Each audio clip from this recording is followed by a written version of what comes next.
창세기 2장 19절 말씀 다 같이 읽겠습니다. 여호와 하나님이 흙으로 각종 들짐승과 공중의 각종 새를 지으시고 아담이 무엇이라고 부르나 보시려고 그것들을 그에게로 이끌어 가시니 아담이 각 생물에 부르는 것이 곧 그의 이름이 되었더라. 아멘. 사람이 태어나면 이름을 지어줍니다. 보통 할아버지나 또 부모님이 이름을 지어주는 경우가 있는데 이름 짓는 걸 보면서 가끔씩 깜짝 놀랄 때가 있어요. 어떤 사람은 자기 언니가 동생의 이름을 지어주는데 언니가 지어준 이름대로 그렇게 또 한 경우도 있고요. 가끔은 집에서는 이 이름을 지어갖고 면회 갔는데 옛날에는 면서기 하시는 분이 약간 한잔하고 그 이름을 듣고 있는데 자기 마음대로 적어가지고 엉터리 이름 되는 경우도 있고 참 이름에 대한 에피소드가 참 많습니다. 또 이름이 또 잘못 지어지면 그것 때문에 많이 놀림받기도 하고요. 이름 짓는 일이 참 중요한데 오늘 성경에 보니까 아담이 이름 짓는 그런 얘기가 나옵니다. 자, 여기에 하나님께서 세상을 창조하실 때 이 피조물들의 이름을 누가 지었습니까?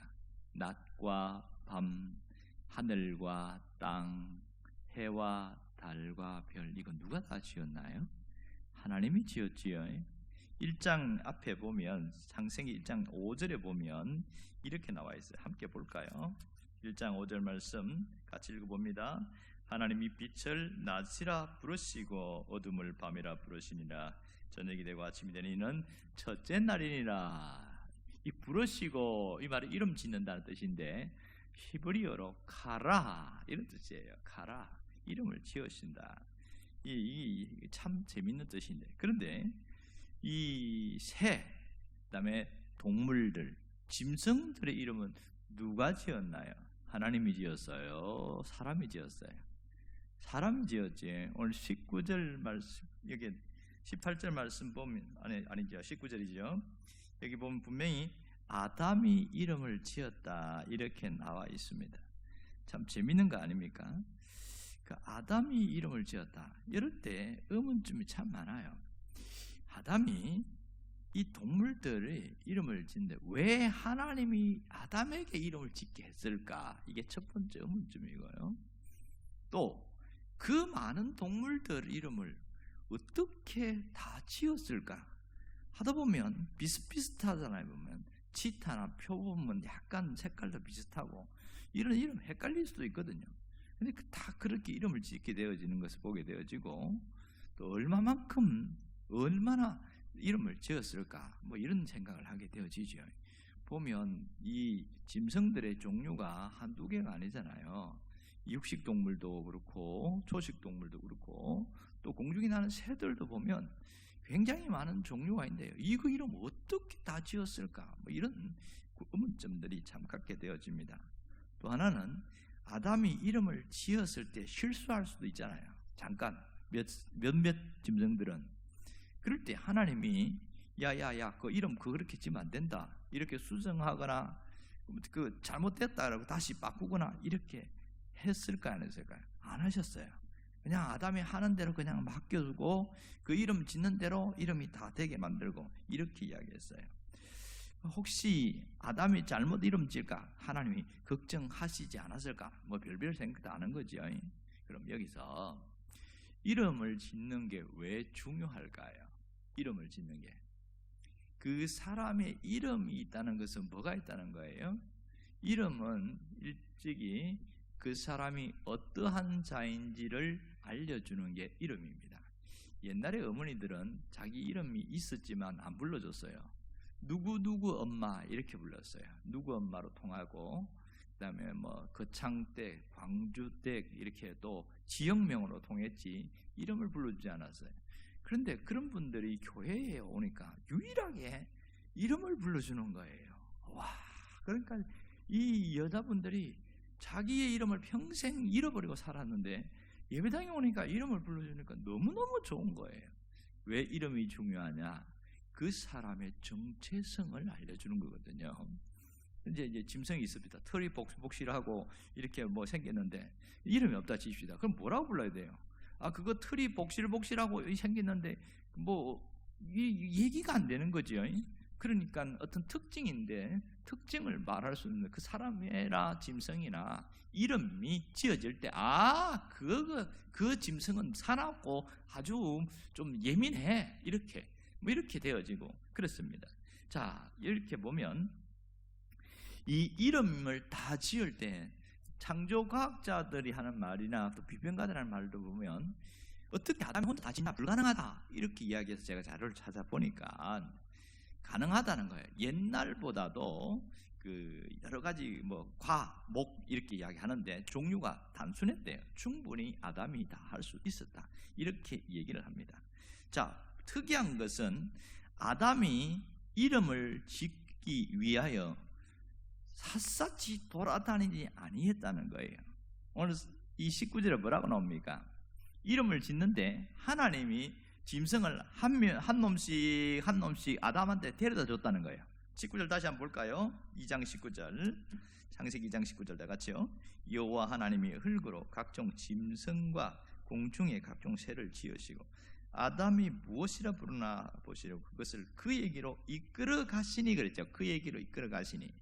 그러니까 아담이 일일이 찾아다니는 게 아니고 아담이 있을 때 한 마리가 이 어떤 짐승이 오면 이름을 지어주면 가. 그리고 또 오면 가. 이러니 뭐 그게 어렵겠어요. 하나님이 이따 보내주니까 얼마나 쉽냐고. 이게 특이한 점이고요.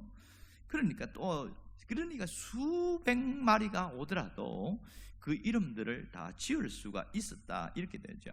자, 여기서 종류가 나오는데 자, 모든 육축 짐승들이죠. 육식동물, 초식동물 합쳐서 육축. 그 다음에 두 번째는 공중에 나는 새들, 모든 조류들 이름 다 지었고 또 들짐승들 다 합쳐졌죠. 다 이름을 지었다. 빠진 게 뭐예요? 바다에 있는 물고기, 곤충들 이것은 이름을 지었다는 얘기가 없습니다. 어떻게 해서 이름을 지었는지 모르지만 하여튼 이렇게 이름을 지었어요. 그럼 여기서 우리가 아담이 왜 하나님이 이름을 스스로 지으면 더 잘 지을 수도 있는데 왜 아담에게 동물들의 이름을 짓는 것을 위임했을까? 야, 네가 이름 지어. 왜 그랬을까요? 상당히 깊은 의미가 있더만요. 보면 이 이름 짓는 일은 하나님의 창조 사역에 굉장히 중요한 날이에요. 인류의 사역에. 우리는 하나님이 천지 창조할 때 첫째부터 여섯째 날까지 이렇게 창조 사역 하니까 그것만이라고 생각하고 있는데 실제 세부적으로 들어가 보면 그것은 큰 틀과 그 속에 내용물을 채우는 것으로서 마무리를 했지만 실제는 움직이는 건 뭐예요? 짐승들이 움직이고 새들이 움직이고 바다에 또 물고기들이 움직이고 이렇게 움직여 나가는데 이름이 있어야 되잖아요. 각자 자기들이 이 역할이 있으니까 피라미드 계통이라 해서 뭐 천적들도 있고 이 일이 창조 사역 중에 하나란 말이에요. 그런데 그 일을 누구에게 맡겼어요? 아담에게 맡겼다. 무슨 일일까요? 하나님은 이 중요한 작업을 전적으로 아담에게 맡긴 이유는 창조 사역의 협력자로 아담을 세웠다는 겁니다. 아담을 창조 사역의 동반자로 세웠다는 것을 우리가 알 수가 있습니다. 이 점이 대단히 중요한 거죠. 하나님이 주도적으로 할 수 있지만 내가 할 수 있는 것을 나누었다는 거죠. 아담에게 주어서 함께 할 수 있도록 말입니다.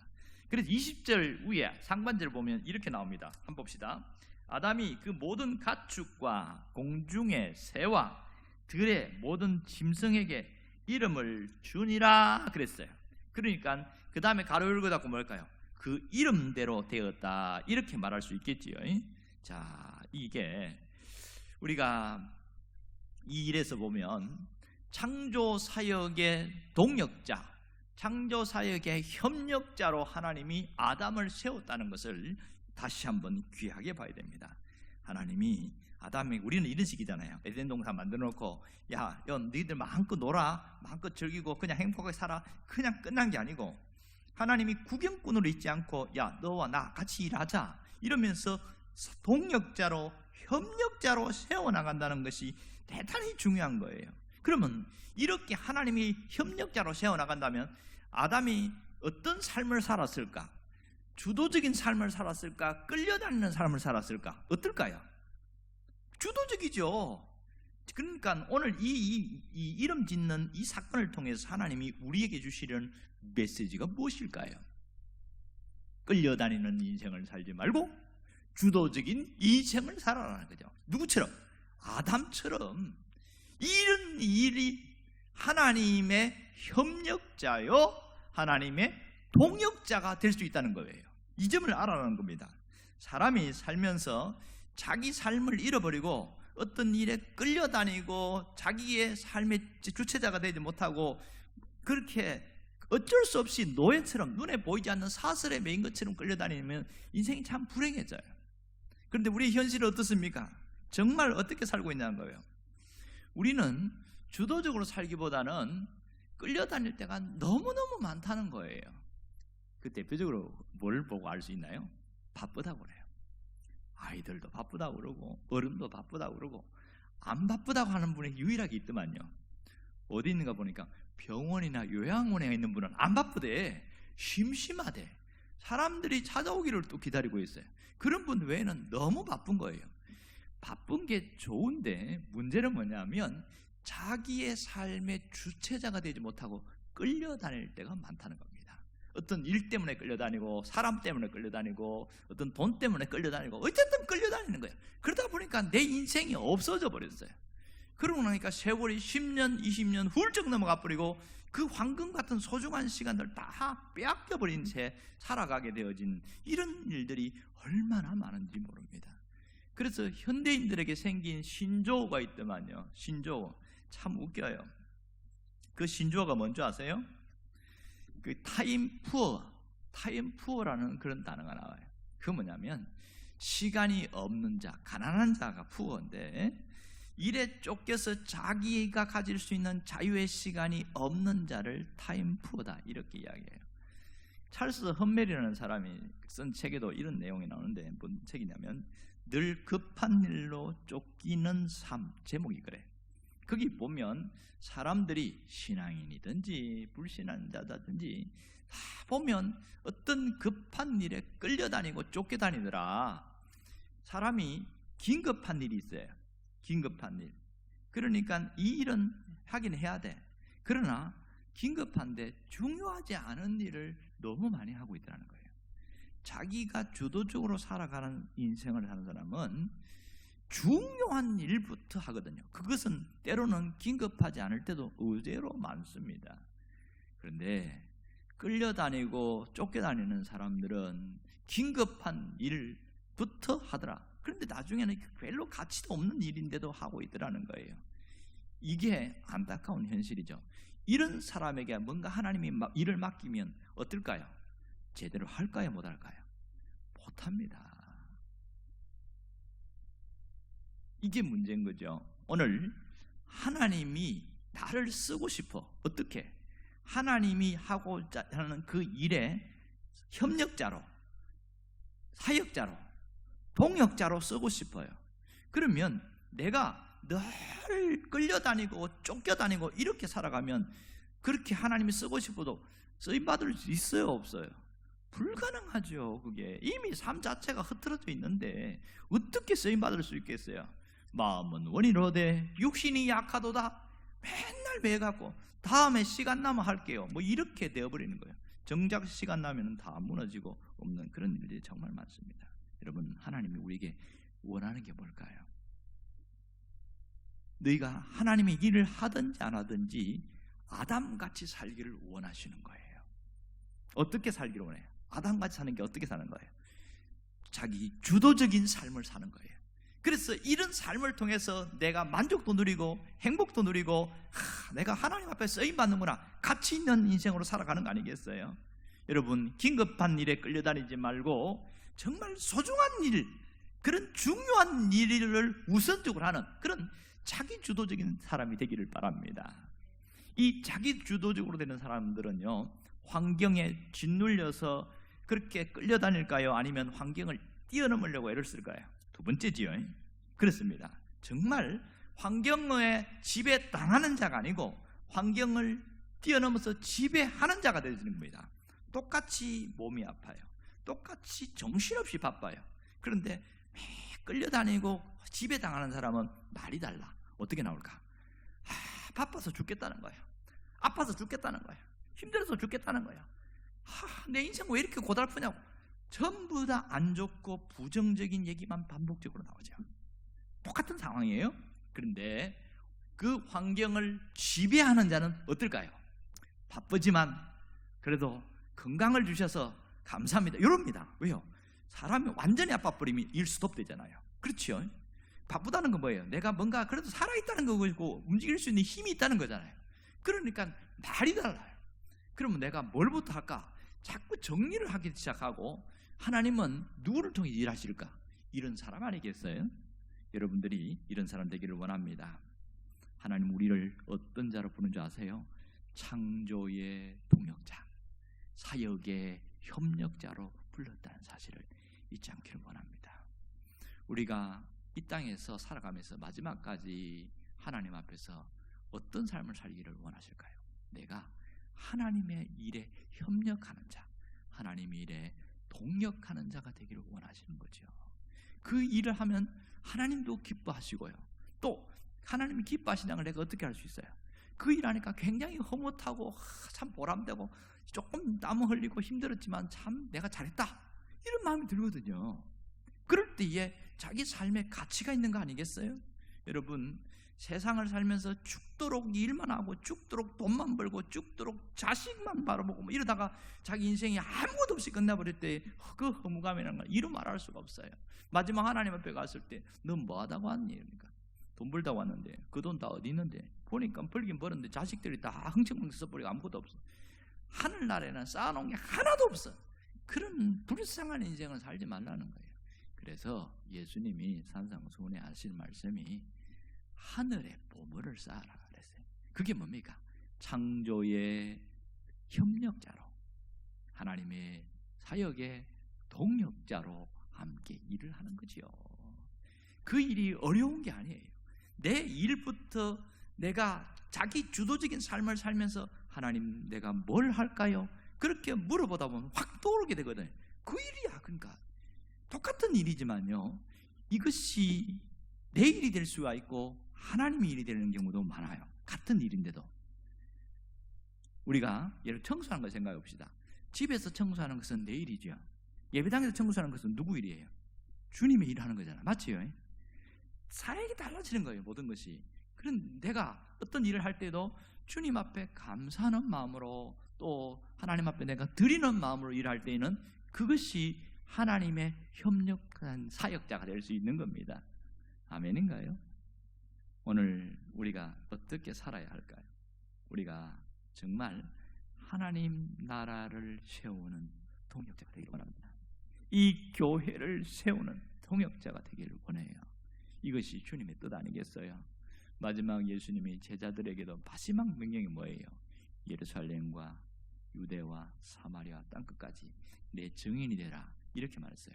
그냥 그 말만 따지면 전도해라 이런 뜻이지만 실제로 그들이 나가서 전도해서 뭐 만들었습니까? 교회 세웠지요. 그렇죠. 영혼 구원하고 그들 양육해서 또 주님의 제자로 만들어 나가고 이 일을 했는데, 가장 모든 제자들이 다 그 일을 했단 말이에요. 이 교회 세우는 일은 지금도 마찬가지입니다. 그러나 많이 왜곡된 게 뭐냐면, 교회를 세우는 것은 목사님이 하시는 거지 내가 하는 건 아니야. 나는 그냥 교회만 와주는 것도 다행스러운 거고 예배당에 왔고 예배에 앉아있는 것도 다행스러운 거지, 이렇게 있는 분이 있어요. 참 주님이 안타까워하시지요. 그 어린 신자나 신앙이 철이 없는 사람들은 그런 생각을 할 수 있지요. 그러나 주님의 일꾼이 되고 좀 동역자가 되는 사람들은 그렇게 안 살지요. 내가 주님을 위해서 뭘 할까 고민을 하고, 내가 어떻게 하면 주님을 위해서 드릴까, 그런 고민을 하면서 하나님 앞에 나오는 겁니다. 여러분들이 이 자리에 온 것만 해도 저는 굉장히 잘했다고 생각해요. 왜냐하면 신앙이 없으면 이 자리에 올 수가 없거든요. 예배 자리에 오는 것도 굉장히 소중한 일이에요. 여기서 플러스 알파, 오늘 하나님의 창조의 사역자로 주님의 사역의 동역자가 되려면 내가 주님을 위해서 뭔가 해야지 하는 그런 마음 가지고 나가면 되어집니다.